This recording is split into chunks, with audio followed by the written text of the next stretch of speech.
그날만큼은 꿈꾸듯 행복했던 나였으니까. 울주 명지초등학교 6학년 박현서. 시간은 그 누구도 거스를 수 없다. 아무리 돈이 많아도, 막강한 권력을 지녔더라도, 또는 모든 것을 이랬다 저랬다 쥐락펴락하는 왕까지도. 또 시간을 거슬러 주고 싶을 만큼 비참하게 불행하고 불쌍해도.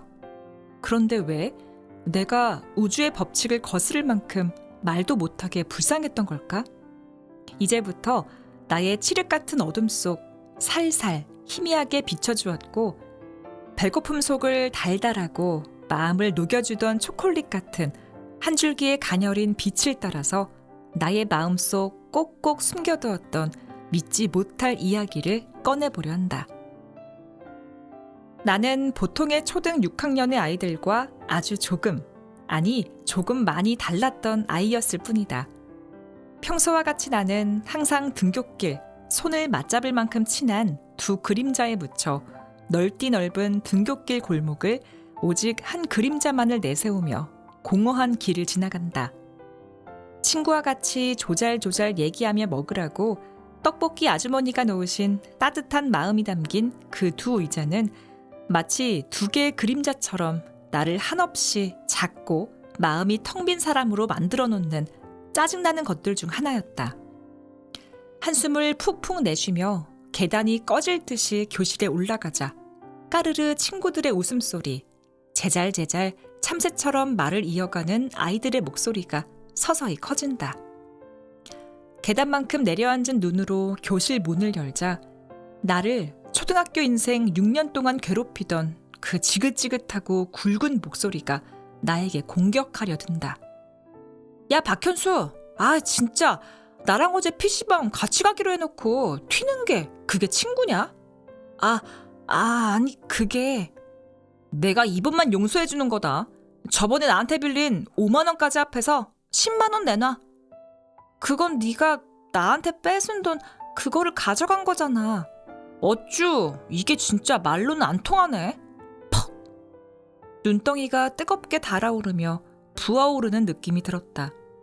그렇게 내 지갑에선 어느새 15만 원이 바람처럼 사라진 뒤였다.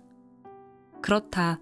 나는 모두가 흔히들 말하는 왕따, 찌질이다.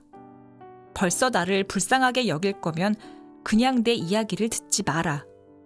나는 그렇게 친구도 없고 불쌍한 아이지만 그 덕에 혼자 있는 시간이 많아져 책을 많이 읽고 공부도 열심히 해서 공부로는 나를 이길 자가 없을 것이다. 특히 나는 과학을 무지무지 좋아하고 잘해서 이미 진도는 교육과정을 뛰어넘었고 이제는 내가 그 교과서에 쓰일 실험들을 직접 새로 도전해 오고 있다. 하지만 나는 과학자인 아빠의 발명품 사고로 엄마를 잃은 뒤 그 슬픔을 못 견디고 분노로 바꿔버린 분노 조절 장애 아빠와 사는 중이다. 아빠는 나의 나날이 발전하는 과학 실력은 꿈에도 모를 것이다. 아빠는 정말 유명한 과학자였지만 자율주행 자동차를 개발해 엄마와 함께 실험해 보던 중 엄마가 한번 운전해 보고 싶다고 하자 뒷좌석 우선보호 기능을 켜놓은 것을 잊은 채 그만 뒷자리에 앉은 아빠는 상처 하나 없이 살아남았지만 엄마는 그 충격과 거대한 폭발로 인해 정신을 잃고 끝내 고작 5살이었던 내 품에 영영 돌아오지 못했다. 아빠는 그 죄책감에 시달려 뉴스에 자취를 감춘 유명 과학자라고만 소개되다 이제는 세상도 잊은 그냥 분노 조절장애 아빠가 돼버린 것이다. 나는 그 슬픔을 아빠와 함께 나누고 싶었지만 아빠는 그 사실을 받아들이지 못하고 혼자서 자신을 갉아먹고 있는 것이었다. 아빠는 남은 내 인생은 관심 없는 듯했고 오직 항상 내 곁에 있어주는 과학만이 나의 전부라고 생각했다. 그러다 여느 때와 똑같이 허무하고 쓸쓸하게 하교 후 집에 가려던 순간 한 전단지가 어두운 내 얼굴을 가려주기라도 하듯 턱 붙었고 그 순간 나는 엄청난 광선과 불빛을 보았고 온몸이 찢어질 듯이 아파왔다. 나는 그때 그 순간이 정말이지 길게 느껴졌기도 하지만 그냥 내 얼굴에 붙은 전단지를 떼는 눈 깜빡할 사이의 일이었다. 하지만 모든 것은 변함없이 똑같았고 나는 집에 들어갔다.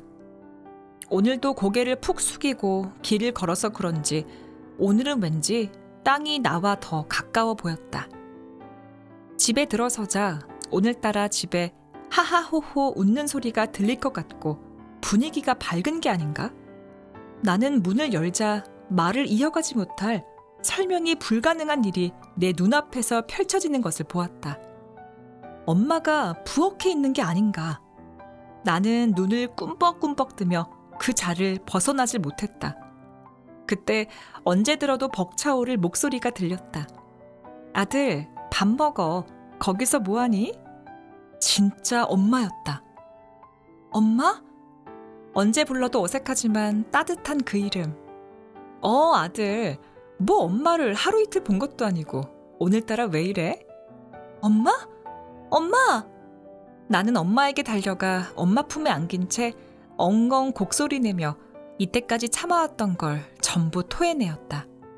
엄마, 어디 있었어? 왜 안 왔어? 왜 나한테? 엄마는 동그란 눈으로 나를 치켜떠보았다. 얘가 진짜 왜 이래? 무슨 일이 있었어? 나에겐 도저히 설명 못할 일이었지만 나는 엄마를 아는 그 한순간을 절대 놓치고 싶지 않았다. 그렇게 5분이 지나고 나는 8년 동안 먹지 못해 정말 그리웠던 엄마 특제 떡볶이를 먹기 위해 손을 씻으러 갔다. 그때 어떤 5살쯤 돼 보이는 남자아이가 두 눈 동그랗게 뜨고 쳐다보는 게 아닌가. 엄마, 얘 누구야? 엄마는 깜짝 놀라 화장실로 뛰어왔다. 그런데 엄마는 화난 표정을 짓고는 박현수, 장난치지 말랬지? 너 한 번만 더 그러면 혼날 줄 알아? 그렇다. 이건 놀랄 일이 아니었으니깐. 내가 보고 놀란 그 남자아이는 다름 아닌 5살의 나였으니까. 나는 내 얼굴을 더듬으며 상황을 파악하려 애썼다. 그때 모든 상황이 내 머릿속 한 곳에 펼쳐졌다. 과거의 엄마와 과거의 나? 설마 과거로 온 거야? 오늘 있었던 일이 파노라마처럼 흘러가는데 그때 그 전단지가 번뜩 생각났다. 그때 몸이 막 아프고 머리가 띵했는데 정말 그때? 하지만 나는 그런 미스터리보다 엄마를 다시 만났단 기쁨에 엄마와 꼭 붙어있고 싶단 생각밖에 안 들었다. 엄마, 우리 같이 동물원 가요. 어머, 현수가 웬일이래? 그렇게 안 따라가더니. 그래, 좋다. 아빠 오시면 그때 같이 가자. 순간 내 머릿속에 아빠가 떠올랐다. 아빠? 아빠는 띡띡띡 띠르링. 그때 현관문 소리가 들렸고 나는 나도 모르게 주춤주춤 뒤로 물러섰다. 하지만 내 예상과 달리 아빠가 나에게 우렁찬 목소리로 우리 현수 동물원 가고 싶다고? 엄마한테 다 들었지. 그럼 이제 갈까? 화가 가득한 아빠가 아니었다. 그 누구의 아빠보다 따뜻하고 자상한 현수의 아빠. 아니, 5살 현수의 아빠였다. 나는 따뜻한 아빠의 모습이 정말 그리웠었고 돌아온 엄마와 자상한 아빠, 마치 온 세상을 얻은 것처럼 기분이 좋았다.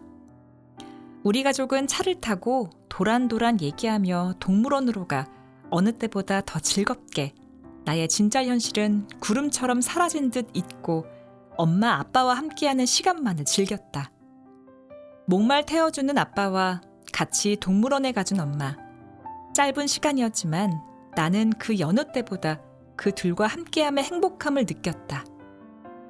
하늘을 보면 한숨이 절로 나오던 내가 아닌 하늘을 보며 꿈을 그리는 나 박현수였다. 내일 또는 모레 아니면 1년 뒤에 엄마 아빠와 헤어질지 몰라도 그냥 걱정 없이 8년 전처럼 온 힘을 다해 부모님과 놀고 싶었던 나였다. 현실을 지우고 과거를 바꿀 수 없는 나지만 이게 꿈이라고 해도 설명할 수 없는 마술이라 해도 내가 엄마 아빠라는 따뜻한 이름을 가진 소중한 존재들과 함께였으니까 그해 여름 박현수는 세상 그 누구보다 행복했으니까 된 거다.